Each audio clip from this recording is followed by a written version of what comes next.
If you want some tips on how to make the best of your Dubai adventure, stay tuned.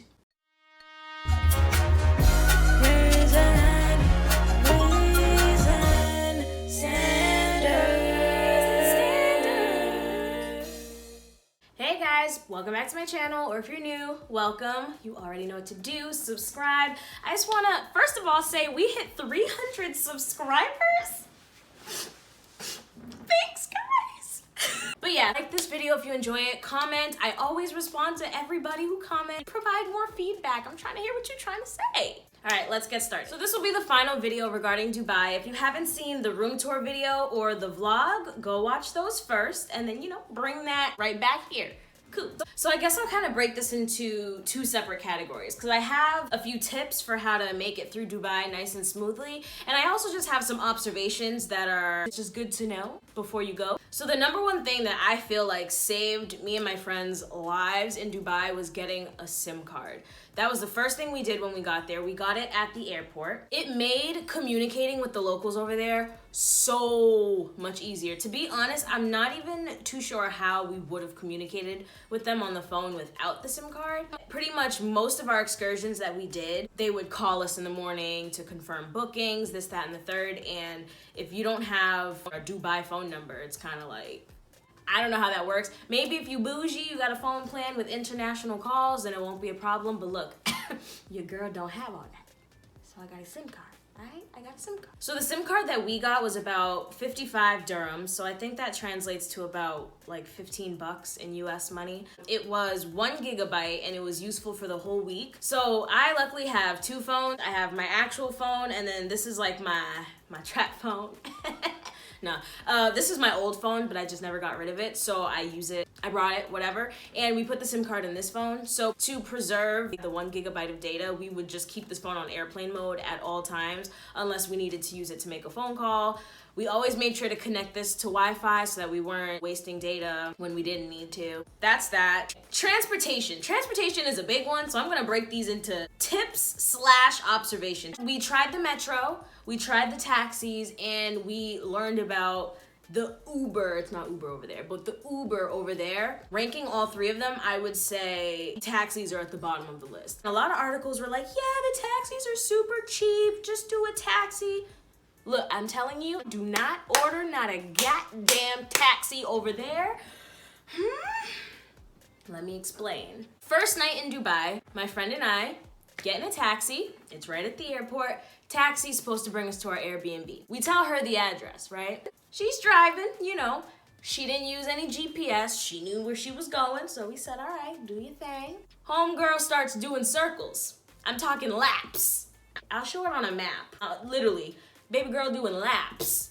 And as she's doing these laps, that meter's running up. Look, I'm cheap. I watch that meter in a taxi like a hawk. Like, oh, the price is creeping up. Okay. When we noticed that she had done like her third lap in the same spot, that's when we pulled up the GPS and was like, oh, hey, I think it's, this is the building. She got super offended, was very adamant about saying like, I don't need GPS. I know where I'm going. Fast forward, she drops us off and homegirl drops us off to the wrong building. If you see the vlog, we ended up having to walk literally an hour to get to our actual Airbnb. Don't do taxis in Dubai unless you absolutely have to, but don't do it. With that being said, there is an app over there called Careem. I believe it's supposed to be pronounced. It's pretty much the Uber over there. That app saved our lives. It was actually the man at the front desk of the hotel who told us about Careem and told us that that's the app that you should use. It is literally exactly like Uber. The only part about it that I liked was you don't need to connect the app to a card. You don't need to put in any credit card information, no debit card, no nothing. You can if you want to, but you don't have to.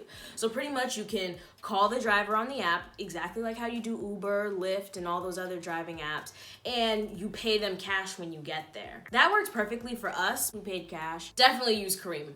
We also use the metro sometimes to get places. Their trains are really cool, but Careem is a lot more convenient. If you want convenient, use Careem. If you want to explore and work your way around Dubai on your own, definitely take the metro. At least do the metro once. It's a nice experience, but Careem. With that being said, Now we're talking about cream. Honestly, we're talking about cream and taxi drivers. When you're giving the driver where your destination is. I noticed that in the US, most buildings are associated with a number and a street. 47 Broadway Avenue. It'll be a number and then there'll be a street name. In Dubai, at least where we were, the buildings weren't associated with numbers. They were only associated with a street name. Let's say you're on Green Street, and Green Street is a mile long. If your building is on Green Street, it'll literally just tell the taxi driver, drop them off on Green Street. It won't say where along Green Street. And that's what we learned the hard way, because our building was here and the taxi driver dropped us off here, and we were so confused as to why we were still a 15-minute walk away from our destination. So it kind of turned into this awkward little back and forth with the Dream driver, because we were kind of looking at our map like we're not here yet, and he was looking at us like, okay, thank you, like get out. And we were like, no, we're not here. When you put in your destination in the app, make sure that the pinpoint, I'll show it on the screen. There's gonna be a little pinpoint when you're picking where exactly you wanna be dropped off. Make sure that you move it around and place it exactly on the building. In addition to that, when you get in the car, try to describe to them exactly what's surrounding the building. Tell them, it's next to this building, or it's right by the mall across the street. Just giving an address isn't gonna fly over there. You need to give an address, a description, a picture. You need to make it crystal clear where you're going, because some of these drivers know their way around, and some of them, they just as lost. It is the blind leading the blind. They get in that car driving circles, and you have to pay for it. So to make your trip nice and cheap, be very descriptive when telling them exactly where you need to go. The third thing, when we were actually deciding what we wanted to do in Dubai, we were initially using Groupon. Groupon has this cool, separate site. It's literally called Groupon Dubai. It was cool. We booked 2 excursions using that one. It was I would say Groupon Dubai isn't the best if you're trying to do last minute excursions, which me and my friend, we the queens of last minute. So, that didn't work well for us. We had a couple of scheduling issues because of Groupon Dubai. Again, it's slightly our fault, but it would be Monday and we would try to book an excursion that Monday for the following day. And then the next day would come and the dude would call us and be like, oh, so what day are you available to come? And we were like, we thought we were doing today. And he's like, oh, no, can we do next Tuesday? If you're someone like us who likes to just kind of spontaneously look for things to do, Groupon Dubai isn't the best. You want to at least have 2 to 3 day notice if you're going to use Groupon Dubai. What we used, and this one, I highly recommend this, and this isn't sponsored. I ain't making no damn money off nothing. I think they might have an app too, but the website was called Takeout.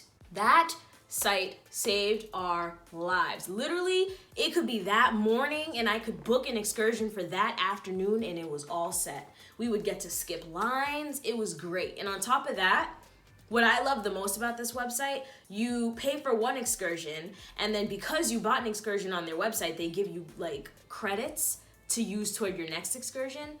So then it's like, okay, well now I gotta get something else because I have this discount. So then you buy another excursion and then they give you more credit. So it's like it keeps increasing.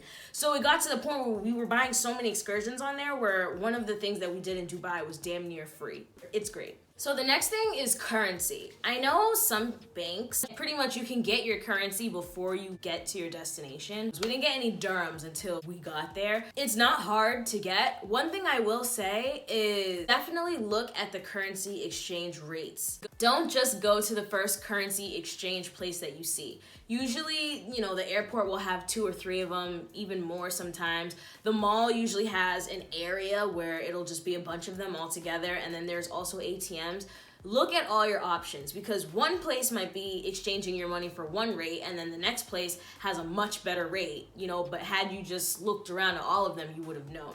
So definitely look at that. And sometimes ATMs have better rates than the currency exchange places. So keep that in mind too. My friend and I, we went to ATMs to get our dirhams. Usually we'd only pay an international withdrawal fee of $1 something, maybe $2. That all depends on your bank. And there are ATMs everywhere, scattered throughout the streets. It's not just the mall, the airport. You can literally see it. You'll find an ATM wherever you go. So it's pretty smooth sailing when it comes to getting currency and stuff like that.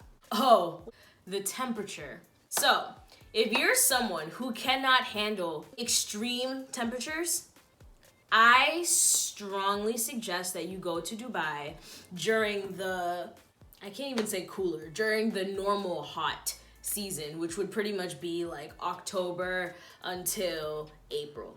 Definitely go during those months. We went to Dubai during the hottest month of the year. We went to Dubai in July. I think the highest temperature that we hit out there was 109 degrees. I wanted to cry. It was still a great experience. We didn't know that we were going to Dubai during the hottest month of the year. It was very actually impulsive how we planned the Dubai trip, so we ain't know. Look, we still enjoyed our time there. You can go to Dubai any time of year. We still had fun, but I feel like if you just want to be a lot more, comfortable, definitely go during the cooler months. And regarding temperature, definitely stay hydrated as much as you can over there. It was rough. It got pretty rough toward the end of the trip. I was extremely dehydrated. And you could probably tell in the vlog, I hate it so much, but you can tell because my lips are like so just like dry the whole trip. It was tough. And I also personally wasn't being responsible and I wasn't drinking enough water out there, but definitely just get one of those like water bottles with the clips, like ones that are easy to carry around at all times. I'm gonna divert into a quick story time because I need to tell you guys about this. You wouldn't know if you watched the vlog because I didn't film it. That's not something to film, but we were riding the ATVs. At that point, it was like 109, maybe 110 degrees. We were supposed to be out there for about an hour, I believe, and I had only gotten to ride for maybe like 15, 20 minutes. And the reason why is because pretty much I was riding, racing my friend, blah, blah, it's cool. And I slowly started feeling lightheaded. I started feeling a little dizzy and I was like, okay, like, I'll be okay. And it started getting really bad. I started like, I don't know how to describe it. It started getting like, not blurry, but like fuzzy. I started seeing like black dots, like getting super lightheaded and I felt like I was gonna like pass out. I was like, you know what, I can't do this anymore. So I drove the ATV back to the station and I got off and I'm like, oh, I'm done. I ran to the bathroom to get some shade. The bathroom had no AC, but I got some shade. I was taking the water and like trying to splash my face. And I remember I didn't faint, but I almost fell. It's like tough to explain because I was standing and then the next thing I know, I was just like on the wall and I was just like, oh, like what's going on? I felt like I was like floating in and out of like consciousness. It was just bad. Oh my God, and my heart, I forgot to talk, like my heart, I could literally feel it like doosh, doosh, doosh, and I couldn't breathe. During my walk, I was kind of like, what's it called? Dry heaving? I literally sounded like this and I'm not exaggerating. It was so scary. Once that happened, I was like, okay, I'm dehydrated. I need water. I need to go. Ran to the store to get water. Had to fight my way through people like trying to sell me shit, and I'm literally just like on the verge of fainting in the middle of the ground. So I was being I felt rude, but I really didn't care. Like people would shove items like, oh, you want to buy this? And I was like, no! Like literally, it was so bad. I ran to the nearest like little corner store they had on the side of the road. I feel like over there, they're very big about trying to like scam you and stuff. So he tried to sell me that water for like $10 US. I was like, huh? But at the time, I literally felt like I was dying. So I bought it. I chugged the water. And I remember I sat crisscross applesauce in the middle of the floor and started crying. At that point, dude started to feel really bad about scamming me and making me pay so much for that water. Cause he had asked me, he was like, are you okay? And I was just like, so I couldn't speak. So I just remember him going in the fridge and getting another water bottle and just giving it to me. And he was like, you can have it. Like, just take the water. Long story short, that was the scariest ish that ever happened. Like, I've never dealt with that before. I don't know, it freaked me out. Being in the middle of the desert, I couldn't breathe, couldn't really see, and I felt like I was about to pass out. It was just my heart was pounding, all these things were happening all at once, but all of this was because I didn't drink enough water that morning. Anyway. Where was I? When I say bring water, I don't just mean a water bottle. Cause, you know, I'm not a complete idiot. I brought a water bottle. What I should have done was brought like one of those little backpacks and put like 3 or 4 water bottles in it. That would have, you know, one water bottle won't do you any justice in the desert. I'm just letting you know now. Also, while we're on the topic of riding ATVs in Dubai, bring your own scarf. As I kind of mentioned previously, people were literally shoving items in my face trying to sell me stuff and sell my friends stuff. And one of the big things about riding ATVs is, you know, I feel like people want like the checkered scarf to put around their head. Look, don't buy it, okay? If you go to any like local beauty supply store, you can find that scarf for like $5, okay? They tried to sell it to us for like $120, $120 US. And it got to the point where even our driver had seen him trying to sell it to us, and he walks up to him, and I remember he like hit him in the chest, and he's like, he whips the calculator out the guy's hand and like recalculates the price, and he was like, here, he can sell it to you for, and I think he brought it down to like $40 US. He was like, this, you know, like, do you guys want it? You guys can have it for this price. While that was a nice gesture, I'm still not paying $40 for your boo-boo ass scarf, sir.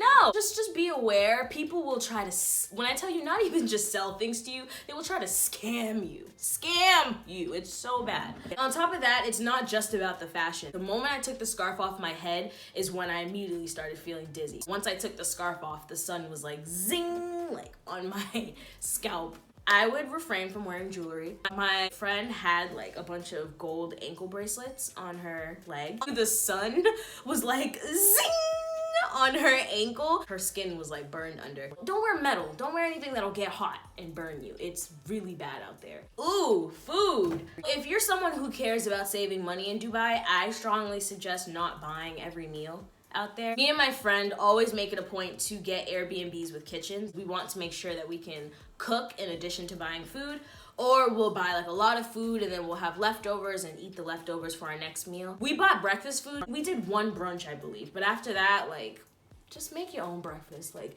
and it'll also save time in the day, because I feel like going to a breakfast spot wastes time. If you just wake up and eat some cereal or whatever, you can just kind of hurry up and get your day started. So food, I suggest cooking for some of the trip, and then you can buy like dinner. I feel like dinner was the most important part. We would always buy dinner when we went out, and we would buy lunch here and there. But as far as breakfast goes, nah, like we cooked. We just cooked ourselves, saved time and money. So now for observations. Let's talk clothes. So there's this whole discussion about if you should dress super modestly or if you can dress you know, the same way that you would typically dress at home, which may not be as modest as how it appears to be in Dubai. What we learned was Dubai is evolving, okay? Dubai isn't as strict as what it may used to have been. We read a ton of articles about this before going there, and what it seemed like was the city Dubai was a mix. Like, you'll have some people pretty modest, some people not so modest, some people wearing whatever the hell they want. And then Abu Dhabi, they said, was strict. Cover up your arms, legs. You know, they said you can have your hair out, but they were like, Abu Dhabi plays no games. That's what they said in the articles, right? It actually ended up being flipped. You go to the Dubai Mall, 75 to 80% of the people there had their hair covered up, had the long gowns. I had a romper on, and it kind of had a V, but I wore a tank top under it to make sure that I was being like covered up. But it was like kind of like a short sleeve situation. And I felt like the women like walking by were kind of looking at me like I felt kind of awkward out there. Like, ooh, maybe I should have covered up some more. It didn't completely feel that way, but I felt like the mall was a lot more conservative. So because of that, we were like, well, damn, if that's how the Dubai Mall is, Lord help us when we get to Abu Dhabi. Shit's upside down. Whatever, man. Long story short, we get to Abu Dhabi, we're wearing these long gowns. When I tell you, every damn person at the mall, booty shorts, mini skirts, tank tops, shoulders out. I said, huh? It was hot. When I tell you it was hot that day, it was literally like 100 and something degrees. We were sweating bullets, and we had these gowns on. When I tell you I was angry, I was upset. Let's break it down this way. City of Dubai.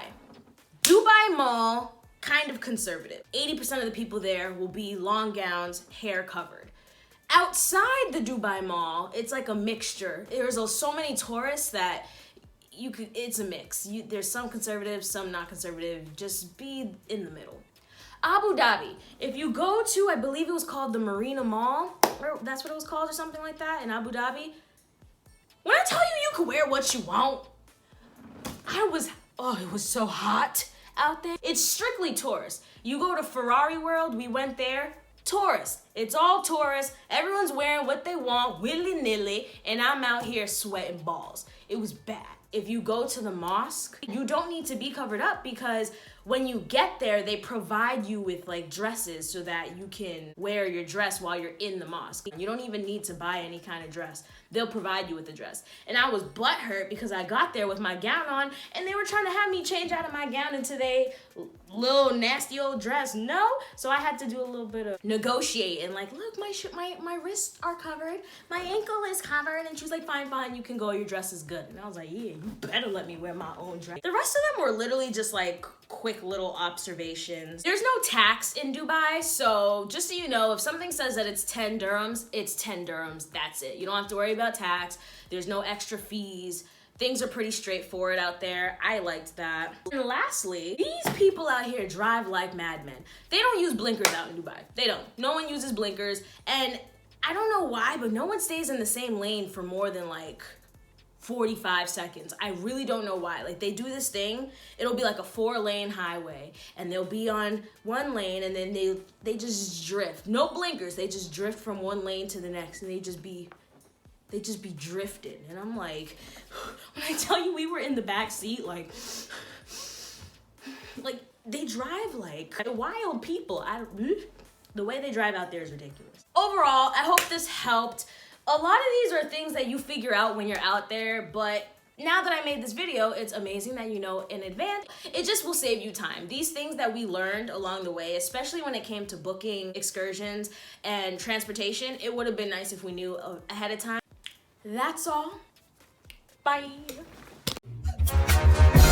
Thanks for watching. Like, comment, and subscribe. Raising standards.